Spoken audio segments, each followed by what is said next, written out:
오늘의 주요 뉴스입니다. 아모레퍼시픽의 중국 상하이 공장 가동률이 10%대에 머물고 있습니다. 서경배 회장의 차이나 드림이 끝나는 분위기입니다. 서울 용산 정비창 재개발 사업에 포스코 ENC와 HDC 현대산업개발이 뛰어들었습니다. 최근 대형 건설 사고를 낸 포스코 ENC의 시공 안전성이 변수가 될 전망입니다. 해운업계가 트럼프발 관세에 IMO의 탄소세 부과까지 이중고를 겪을 전망입니다. 이런 가운데 국적선사 HMM은 중국 선박 비중이 적어 반사이익을 얻을 수 있다는 전망이 나옵니다. 지난해 적자 전환한 NC소프트가 1분기 실적 발표를 앞두고 여전히 부진한 성적표를 받아들 전망입니다.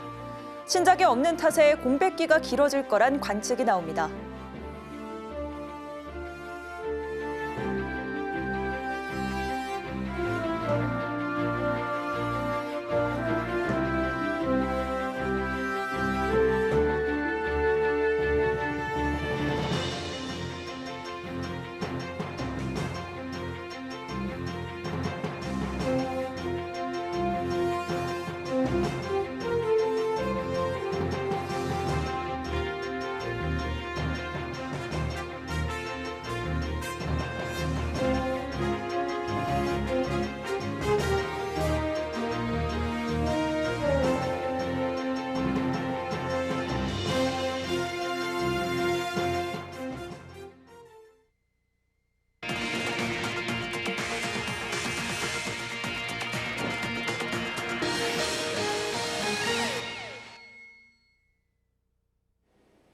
여러분 안녕하십니까? 4월 16일 서울경제 뉴스5 시작합니다. K뷰티의 대표주자로 불리는 아모레퍼시픽이 중국 시장에서 깊은 부진에 빠졌습니다. 상하이 공장의 가동이 사실상 멈춰선 수준인데요. 한때 차이나 드림을 외쳤던 아모레퍼시픽의 중국 전략이 갈림길에 섰다는 평가가 나옵니다. 이혜연 기자입니다. 중국 상하이에 있는 아모레퍼시픽 공장의 가동률이 10%대까지 급격히 하락한 것으로 나타났습니다. 10개의 생산 라인 가운데 정상 가동 중인 라인은 한두 개에 불과한 수준으로 사실상 셧다운 상태입니다.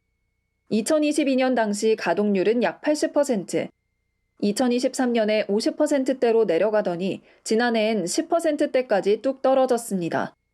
이를 두고 업계에서는 상하이 공장의 매각이나 구조조정 가능성도 배제할 수 없다는 전망도 내놓고 있습니다. 중국 내 실적도 눈에 띄게 위축됐습니다.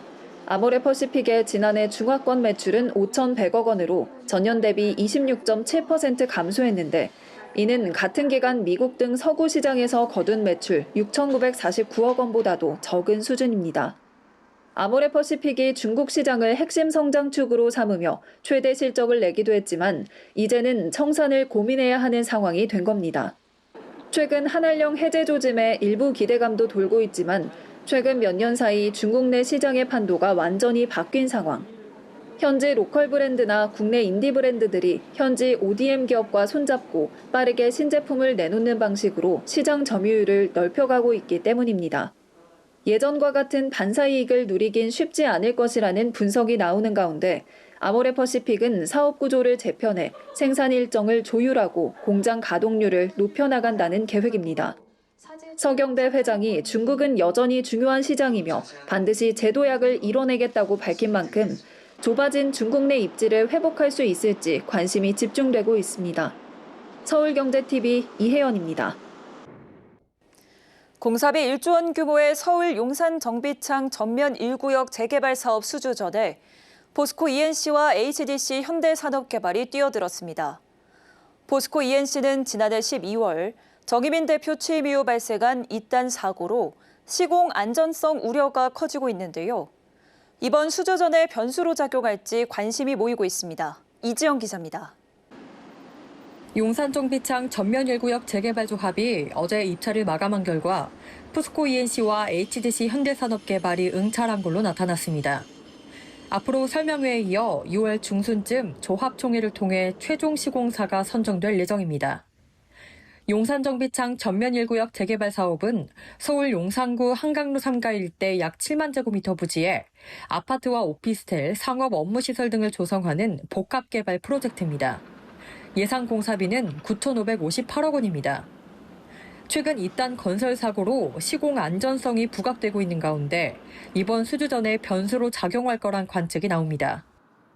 포스코 ENC는 작년 12월 정의민 대표가 취임 이후 1개월 만인 올 1월 경남 김해시 아파트 공사 현장에서 50대 하청 근로자가 추락사해 고용노동부는 중대재해처벌법 위반 여부를 조사하고 있습니다. 엿새 전인 지난 11일에는 광명시 신안산선 복선전철 공사 현장에서 지하터널 공사 현장과 상부 도로가 무너지는 사고가 발생했습니다. 포스코 ENC는 악조건 속에서도 이 사업의 하이엔드 브랜드 OTL을 적용해 표심을 잡는다는 계획입니다. 반면 HDC 현대산업개발은 용산에서의 다양한 개발 경험을 활용해 용산역 일대를 HDC 용산타운으로 만들겠다는 포부입니다. 미국 뉴욕의 허드슨 야드, 일본 도쿄의 로펑기 힐스처럼 용산 일대를 글로벌 복합 상권으로 조성하겠다는 겁니다. 부동산 전문가들은 사업지가 서울 지하철 1호선 용산역, 4호선 신용산역과 도보에 있어 시공 안전이 더 중요하다고 입을 모으고 있습니다. 서울경제TV 이지영입니다. 트럼프발 관세 전쟁으로 미중 무역 갈등이 심화되며 해운업계에 타격이 예상되고 있습니다. 여기에 국제해사기구의 탄소세 도입 결정까지 더해지면서 해운사들의 부담이 크게 늘 것으로 보이는데요. 하지만 HMM 등 일부 업체는 반사 이익을 기대할 수 있다는 분석도 나옵니다. 이혜란 기자입니다. 올해 초 2,500선을 넘었던 상하이 컨테이너 운임지수. 이달 11일 기준 1,394선까지 떨어졌습니다. 미중 갈등이 격화되면서 양국의 교역이 위축되고 그 여파가 물동량 감소로 이어진 겁니다. 미국은 수입상 중국 제품의 145%에 이르는 관세를, 중국은 미국산 수입 제품의 125% 관세라는 맞대응에 나서며 상황이 격화되고 있습니다. 또 품목별 관세는 여전히 유지되고 있는 만큼 한국을 포함한 글로벌 기업들의 수출 여건이 악화되면서 해운 물동량 감소 우려가 커지고 있습니다. 상호 관세는 현재 90일 유예 상태지만 향후 언제든 재개될 수 있다는 점에서 해운업계는 긴장을 늦추지 못하고 있습니다. 여기에 국제해사기구가 오는 2027년부터 탄소세 도입을 공식화했습니다. 5,000톤 이상 선박이 온실가스를 기준치 이상 배출하면 톤당 $100에서 최대 $380까지 탄소세를 물게 됩니다. 한국해양수산개발원은 국내 해운사들이 연간 최대 4조 8천억 원 이상의 추가 부담을 안게 될 것으로 전망했습니다. 하지만 국적선사 HMM은 컨테이너 선 중 중국 선박 비중이 6%에 불과하고 중국 조선소향 발주도 없어 미중 갈등으로 인한 영향이 제한적일 수 있다는 분석이 나옵니다. 해운사들이 탄소세 규제를 충족하려면 신규 선박 발주와 함께 기존 선박에도 친환경 설비가 추가로 탑재돼야 하는 만큼 국내 조선업계도 기대감을 키우고 있습니다. 서울경제TV 이혜란입니다. NC소프트의 보릿고개가 길어지고 있습니다. NC는 지난해 창사 이래 처음으로 적자를 기록했죠. 올 1분기 실적도 신통치 않을 것으로 관측되는데요. 올 초 앞터터 대형 신작을 출시하며 이용자들을 사로잡은 경쟁사들과 달리 NC는 침체된 분위기가 이어지는 모습입니다. 이수빈 기자입니다. 국내 주요 게임사들의 1분기 실적 발표가 임박한 가운데 NC의 부진이 계속될 전망입니다. 지난해 적자 전환한 데 이어 여전히 실적 반등의 돌파구를 찾지 못한 상황. 업계에 따르면 올 2분기 주요 게임사들의 예상 실적은 대체로 선방한 모양새입니다. 특히 지난해 나란히 최대 실적을 기록한 크래프톤과 넥슨은 견조한 상승세를 이어갈 것으로 보입니다. 금융정보업체 FN가이드에 따르면 크래프톤의 1분기 예상 매출은 전년 동기 대비 18.6% 증가한 7,902억 원, 영업이익 역시 23.4% 늘어난 3,834억 원으로 전망됩니다. 넥슨의 1분기 예상 매출 역시 전년 동기 대비 약 13% 증가한 1조 1,296억 원, 영업이익 또한 같은 기간 20% 이상 늘어난 3,275억 원을 기록할 것으로 전망됐습니다. 지난해 2년 만에 적자 탈출에 성공한 넷마블도 성장세를 이어갈 것으로 관측됩니다. 넷마블은 올 1분기 전년 동기 대비 4.8% 오른 6,135억 원의 매출과 무려 681% 오른 289억 원의 영업이익을 낼 것으로 예상됩니다. 다만 NC는 1분기 실적 전망에서도 홀로 뒤처진 모습입니다. NC의 1분기 예상 매출은 전년 동기 대비 7.7% 줄어든 3,673억 원, 영업이익도 66.8% 감소한 85억 원으로 전망됐습니다. NC가 부진을 털어내지 못하는 건 상반기 대형 신작이 없기 때문으로 분석됩니다. 1분기 크래프톤은 인조이를, 넥슨은 퍼스트버서커 카잔을 내세우는 등 연초부터 잇따라 대형 신작을 공개하며 흥행에 성공했습니다. NC의 경우 신작 아이온2 출시가 하반기에 예정돼 있는 상황, 아이온2 성공 여부에 따라 실적 개선을 기대할 수 있는 만큼 이번 신작에 사활을 거는 분위기입니다. 서울경제TV 이수빈입니다. 엔터테인먼트 명가로 불리던 CJ E&M이 주가 하락의 늪에서 빠져나오지 못하고 있습니다. 최근 야심차게 공개한 영화, 드라마 등 콘텐츠들도 연이어 흥행에 실패하면서 성장 엔진의 불이 꺼진 모습인데요. 증권가에서도 목표 주가를 줄하향하는 등 위기감이 높아진 CJ E&M. 지난해 단독 대표에 오른 윤상현호의 리더십이 효과를 발휘할지 업계에 관심이 모이고 있습니다. 김보연 기자입니다. 지난 2018년 이후 CJ E&M의 주가는 줄곧 내리막을 걸어왔습니다. 미디어 플랫폼 부문에서는 TVN 드라마 흥행 부진으로 인해 TV 광고 매출이 역성장한 데다 최근 네이버와 멤버십 제휴가 종료되면서 티빙의 유료 가입자 감소 전망으로 미래 성장 엔진마저 꺼진 모습. 티빙은 지난해 710억 원 영업 손실을 탈출하기 위해 프로야구 개막 이래 동일 가구 구성원 외 계정 공유 금지란 극약 처방을 썼지만 항의가 빗발치면서 타 OTT로 이동하겠다는 냉소적인 시선을 받고 있습니다. 미국 콘텐츠 자회사 피프스 시즌 역시 적자를 기록하고 있습니다. 모든 부문의 실적 악화가 부진한 주가 흐름과 맞물리면서 CJ E&M 투자자들의 우려를 키우는 상황. 지난해 약 300억 원의 제작비가 투입된 대작인 하얼빈을 포함해 직접 투자 배급한 4편의 한국 영화 가운데 손익분기점을 달성한 작품은 단 한 편뿐이라 금융투자업계에선 CJ E&M의 영화사업부 매각설까지 돌 정도로 위기입니다. 문제는 영화뿐 아니라 약 500억 원의 제작비가 투입된 TVN 오리지널 드라마 별들에게 물어봐를 비롯해 올해 공개한 감자연구소, 이혼보험 등이 연달아 망작이란 평을 받을 정도의 낮은 시청률을 기록했다는 점입니다. 이러한 우려에 증권가에서도 잇따라 CJ E&M의 목표 주가를 낮춰잡고 있습니다. 무엇보다 실적이 기대에 미치지 못할 것이란 전망 때문입니다. 현대차증권은 기존 8만 5천 원에서 8만 원으로 내렸고 하나증권은 7만 7천 원으로 유진투자증권은 7만 5천 원으로 하향 조정했습니다. 서울경제TV 김보안입니다. 삼성전자가 인공지능폰 생태계 확장에 속도를 내고 있지만 곳곳에서 불만의 목소리가 나오고 있습니다. 갤럭시 첫 통합형 AI 플랫폼 원 UI7 공식 업데이트 후 일주일 만에 먹통 사태가 터지며 중단된 바 있죠. 최신형 갤럭시 S25 시리즈는 업데이트에 포함조차 되지 않아 사용자들이 분통을 터뜨리고 있습니다. 김혜영 기자입니다.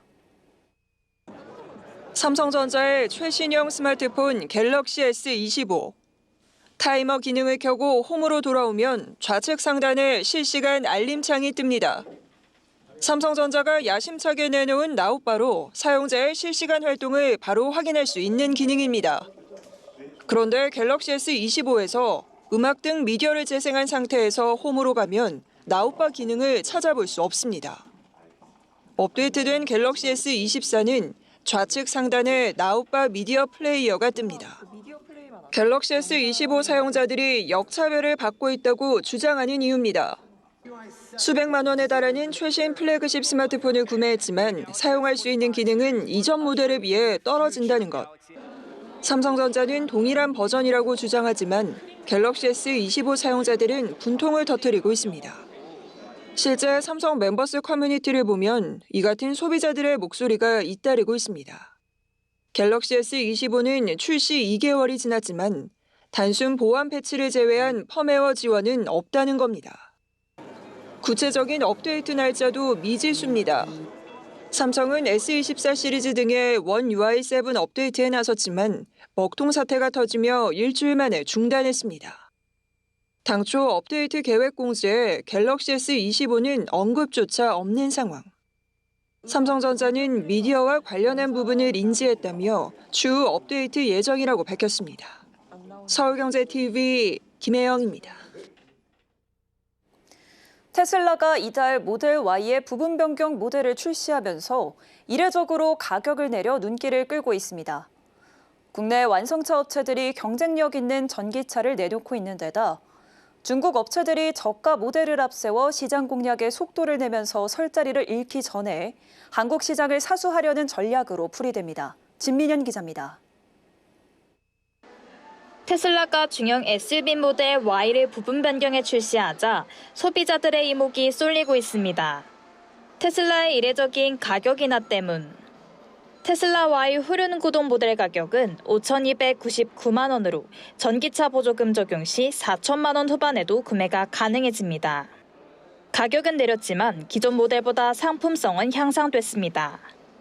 이전 모델은 키 180cm 성인이 탈 경우 머리 부분이 천장에 닿는다는 단점이 있었는데 신형 모델은 이 부분을 개선했습니다. 또 스티어링 휠 버튼 조작이 레버 형태로 변경됐고 등받이를 뒤로 젖힐 수 있는 전동 리클라이닝 기능도 장착됐습니다. 가격 인하에 인색했던 테슬라마저 차량 가격을 내리면서 글로벌 완성차 업체들은 국내 시장에서 치열한 경쟁을 펼치는 모습입니다. 중국 완성차 업체 비아디는 3천만 원대 전기차 아토3를 내놨는데 일부 지자체에선 보조금 혜택을 더해 2천만 원대에도 구매가 가능할 전망입니다. 머스크에 대한 반감과 중국 전기차 기술의 고급화로 인해 점차 테슬라가 설 자리가 없어지는 상황에서 한국은 아직 테슬라에 대한 반감이 적고 중국차가 아직 깊게 뿌리잡지 못했기 때문에 한국 시장에서는 아직도 테슬라가 어느 정도 시장 점유율을 갖고 올 것으로 보여집니다. 안방사수에 나선 현대차는 올해 대형 전기 스포츠 유틸리티 차량인 아이오닉 9을, 기아는 첫 전기차 세단 EV4를 각각 출시했습니다. 테슬라의 가격 인하로 촉발된 전기차 경쟁이 캐즘을 넘어 수요 반등을 끌어낼 수 있을지 주목됩니다. 서울경제TV 진민현입니다. 금융감독원이 신한금융그룹과 BNK금융그룹에 이어 빅테크사 네이버페이에 대한 사전검사와 정기검사를 진행 중입니다. 하지만 조기 대선 국면으로 접어든 데다 이복현 금융감독원장의 임기가 2달 남은 시점에서 우선 처리하겠다고 약속한 현안들도 산적한 상황이라 잇따르는 정기검사의 실효성에 대한 의문이 제기됩니다. 이연아 기자입니다. 금융감독원이 2년 만에 신한금융지주와 신한은행에 대한 정기검사에 착수합니다. 금감원은 사전검사를 마치고 오는 28일부터 신한금융 전반의 자산 건전성과 자본 적정성, 내부 통제 시스템 등 경영 전반을 점검하는 한편 지배구조 모범 규준 근거 진옥동 신한금융지주 회장의 CEO 경영 승계 절차도 살펴볼 예정입니다. 이미 금감원은 BNK 금융지주와 부산 경남은행 대상 6주간 정기검사를 진행 중인데 특히 은행의 삼정기업 대출 손실과 내부 통제 시스템을 집중적으로 들여다보고 있습니다. 이와 함께 감독당국은 지난 14일부터 네이버페이에 대한 사전검사에 착수했는데 이후 카카오페이, 비바 리퍼블리카 토스로 확대할 계획입니다. 감독당국은 지난 2월 19일 올해 검사 업무 운영 계획을 발표하며 빅테크사에 대한 첫 정기검사 실시를 예고했습니다. 책무보조도에 기반한 내부 통제 관리체계 점검과 불안전 판매 방지를 위한 운영 실태 점검 등을 중심으로 총 738회 검사를 실시하겠다는 계획입니다. 다만 현재 조기 대선 국면이 본격화됐고 지난 2022년 취임한 이 원장의 3년 임기가 오는 6월 6일 마치는 상황을 종합적으로 고려해 볼 때 이 같은 정기검사 일정을 둘러싼 의문도 제기됩니다. 내부적으로 보면 검사 인력이 전년 대비 942명 감소했지만 검사 횟수는 지난해보다 59회 늘었습니다. 아울러 이 원장이 임기 내 처리하겠다고 밝힌 김건희 여사 연루 삼부토건 주가 조작 사건과 MBK 홈플러스 사태만으로도 시간이 빠듯하다는 지적이 제기되고 있습니다. 여기에 감사원이 지난달 금감원의 IBK 기업은행 부당대출 검사 결과를 중간 발표한 것을 두고 금감원의 비밀 유지 의무 위반 여부를 들여다보고 있는데 정기 감사를 제외하고 상당히 이례적인 상황이라 금융권에서 예의주시하고 있습니다. 서울경제TV 이연아입니다. 금융당국이 우리 경제 뇌관으로 주시하고 있는 저축은행 업계의 부실 PF 정리가 부진한 상황입니다. 당국은 저축은행들의 PF 익스포저 확대를 우려하며 부실 정리 고삐를 다시 죄는 걸로 보이는데요. 금리 인하기까지 버텨온 저축은행들은 조기 대선 등 변동성이 커지면서 사업장 가치가 회복될 수 있다는 기대감에 관망하는 분위기입니다. 김도아 기자입니다. 저축은행들의 부동산 PF 부실 채권 정리가 더디게 진행되면서 PF 부실 뇌관이라는 우려가 지속되고 있습니다. 금융당국은 저축은행 업계가 알짜 사업장을 내놓지 않고 버티고 있다고 보고 경공매를 활성화하기 위해 압박 수위를 높이는 상황. 당국은 저축은행 업계에 올해 상반기까지 PF 부실 사업장을 정리하도록 통보한 것으로 알려졌습니다. 부실 정리를 늦추는 저축은행에 대해선 대대적인 현장 점검과 제재도 검토하는 것으로 전해졌습니다. 실제로 저축은행의 건전성은 악화하고 있고 부실 사업장 정리는 제자리 걸음입니다. 저축은행 업권의 부실 PF 규모는 지난해 말 기준 3조 6천억 원에 달합니다. 사업장 재구조화가 필요한 유의 등급은 약 7천억 원, 경공매 대상인 부실 우려 등급은 2조 9천억 원 규모입니다. PF 대출의 부실 채권 비율은 27.3%로 전 금융권에서 가장 높습니다. 충당금 적립 부담이 커지고 기업 대출을 줄이다 보니 수익도 쪼그라드는 상황. 저축은행 업계는 PF 부실 여파로 지난해 3,974억 원의 순손실을 내며 2년 연속 적자를 기록했습니다. 저축은행들의 신용등급도 줄줄이 강등되고 있는 실정입니다. 자금 조달 수단이 제한적인 저축은행에게 신용등급 하락은 퇴직연금 상품 목록 퇴출로 이어지기 때문에 치명적입니다. 하지만 저축은행 입장에선 손해를 보고 헐값 매각하기보다 부동산 시장이 회복되면 적정 가격에 정리하는 게 나은 선택지로 여겨지고 있습니다. 지난달 말 PF 사업장 정보 공개 플랫폼에 등록된 사업장 385곳 중 저축은행 업권의 사업장은 123곳. 시장에 나온 사업장 대부분은 입찰 일정도 잡지 못하는 등 사실상 정리는 요원합니다. 금리 인하기 진입과 함께 윤석열 전 대통령 파면으로 조기 대선 국면이 본격화하며 부동산 시장 관망세는 이어지는 모양새입니다. 서울경제TV 김도아입니다. 지난해 첫 흑자를 달성한 인터넷 전문은행 토스뱅크가 올해 글로벌 시장 진출에 속도를 높이고 내년부터는 주택담보대출도 출시합니다. 토스뱅크는 오늘 오전 서울 여의도의 한 호텔에서 기자간담회를 열고 글로벌 진출, 고객 중심 최적화, 기술 내재화를 넘어선 표준화 등의 내용을 담은 중장기 사업 전략을 발표했습니다. 이은미 토스뱅크 대표는 시기를 특정하기 어렵지만 내년 중 주택담보대출을 출시하는 것을 목표로 하고 있다며 기존 주담대 상품과 다르게 선보이겠다고 밝혔습니다. 이어 중장년 시니어 고객 전담 조직을 신설해 관련 상품 서비스를 내놓을 예정이며 중소기업 대상 보증 기반 대출을 통한 기업금융 진출 계획도 밝혔습니다. 이와 함께 토스뱅크는 개발도상국과 선진국까지 글로벌 진출 시장으로 보고 있다며 현지 규제 환경과 고객 특성에 맞는 금융 모델을 구상 중이라고 밝혔습니다. 삼성이 중국 비아디에 수십억 개의 전기차 핵심 부품 납품을 시작했습니다.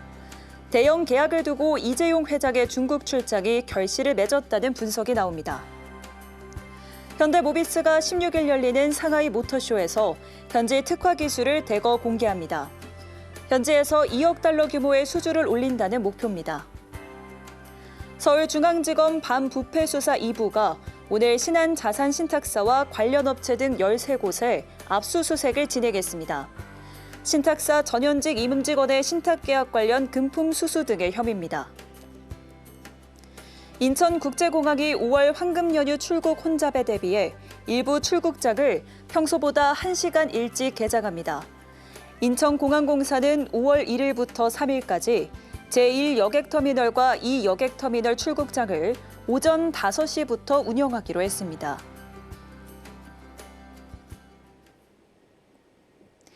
서울경제 뉴스5 저희가 준비한 소식은 여기까지입니다. 함께해 주신 여러분 고맙습니다.